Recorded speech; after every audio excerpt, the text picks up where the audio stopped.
Hello everyone and welcome to another episode of Force Documentary The Boy, and I'm the boy in question, and I haven't been updating you guys on the recent goings on in Serbia, and hopefully, I sort of doubt it, but I'll try to have a big video on my main channel, Bible Illustrated, where I'll sort of illustrate the whole process of all of these protests that are happening. However, for now, I'll simply post this brief update. The last thing I posted regarding this protest was on December the 23rd. The video is called Why This Isn't a Colored Revolution, and I'm firmly behind that, opinion still.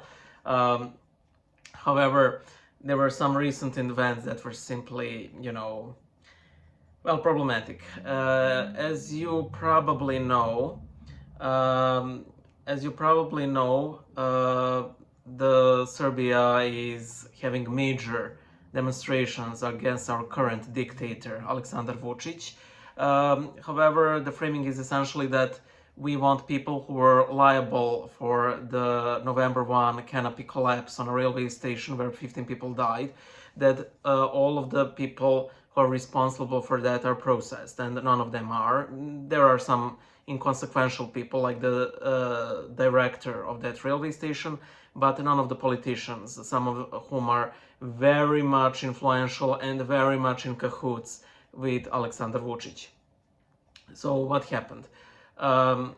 Because the students here are primarily leading these demonstrations, they're organizing blockades on different parts of the city by essentially how it looks is that at 11:52 a.m., at the time when that canopy collapsed, they would block like a major intersection for 15 minutes, 1 minute for every person who died on November the 1st. And, generally people are supportive. Some of them get, annoyed, irate, and so on. However, there have been some aggressive people who actively rammed people, and generally these were minor injuries. However, at one point, the driver literally ran over a female student. He carried her on the hub for, I don't know, some 100 meters, and she ended up in the emergency room, which only intensified the protests after the Christmas celebrations. So everybody's getting really furious, and what do the bright minds of the Serbian Progressive Party, Vučić's party, what do they come up with? Well, they envisioned a great counter logo to the bloody handprint that the protesters use, which is a bloodied red finger. Yes, you heard that right.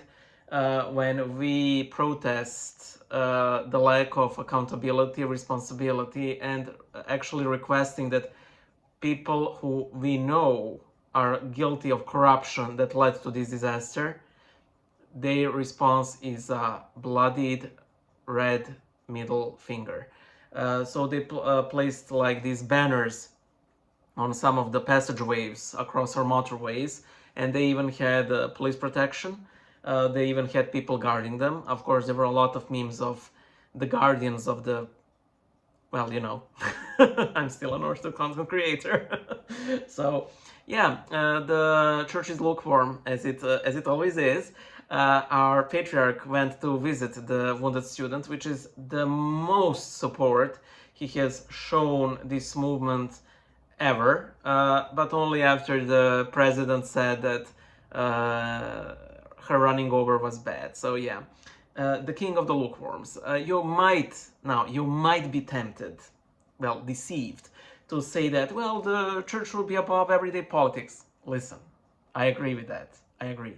But when you're constantly taking photos, getting benefits from the politicians that are responsible, that are liable, but you're only ever lukewarm towards the opposing side, well then, sorry, you're neither neutral, you're only lukewarm towards the people who demand change, and you're only hot or cold with actual evil people, And I don't even want to go into his misuse of the gospel. Like, he actually said, Christ never divides people. Christ called all people their brethren, which is like, guy, you're a monk, you're a patriarch. Have you read the gospel? You know, I did not come to bring the peace but the sword. And I know that a lot of people will have a gut reaction that he actually means like war or something. No, he will divide people by his very presence.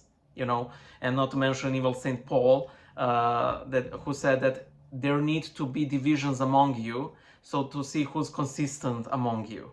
And mind you, the patriarch actually had his PhD in St. Paul. So him uttering this utter nonsense, I don't want to say blasphemies, but it's simply stupid thing.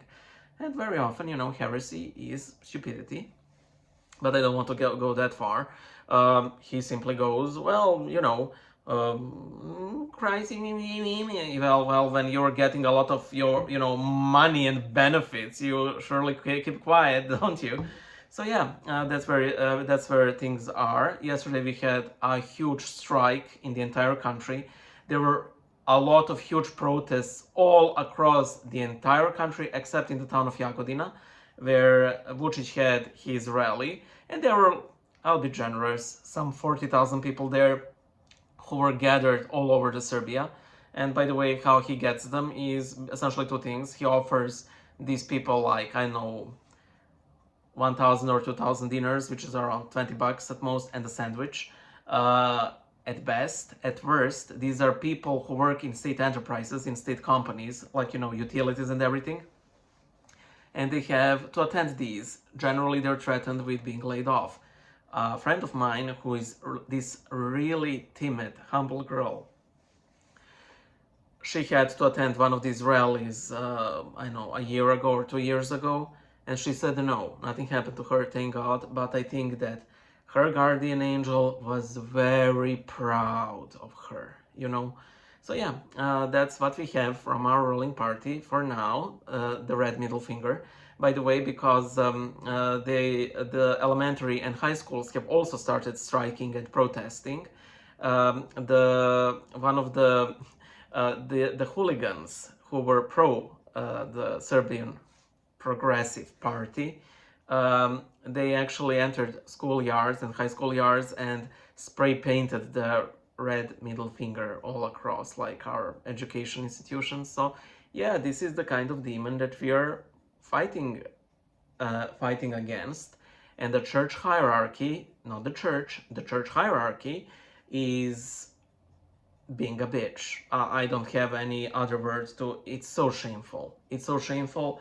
I'm sad to report that you know, a lot of people around me are so disappointed at the patriarch, at the bishops, and sadly at the church. I'm sad to say it, but a lot of people see the hierarchy as the church, you know. And even the patriarch said something along the lines of, the church supports the people. And a friend of mine, she finished the theological faculty, she's like, how on earth can you say such heresy? You know, the church is people. You know, he should have said, I'm for students, the church hierarchy, you know, the patriarchate, something along those lines, organizational lines. But no, he goes. Yeah, and I'm not even getting into all of the zany nonsense the church is doing. I will get into one of my favorite parts regarding the death of a completely random woman that had a really splendorous funeral. I'll get into more detail on the main video. But yeah, so that's where we are. I was traveling, so there were no videos in the previous period, in the last couple of days. But yesterday, it was more specifically because of the overall strike. It doesn't impact you, you know. I know that it literally has zero impact, but you know, that thing maybe had a little zero impact, but I'm trying to be active in other areas. So yeah, pray for us that we remove this ghoul from the office eventually, and that, yeah, that's it. But again, I know, I do realize that things won't get magically much better here. Maybe they will get maybe just slightly better, simply on account of how obnoxious Vučić is. So simply not having Kim is an improvement enough. But yeah, I do not have like high hopes of everything starting to bloom here, because let us remember, Do not put our princes, let us not put our hopes in the princes of men, because there is no salvation in them. Bye, and see you in the next video. Bye.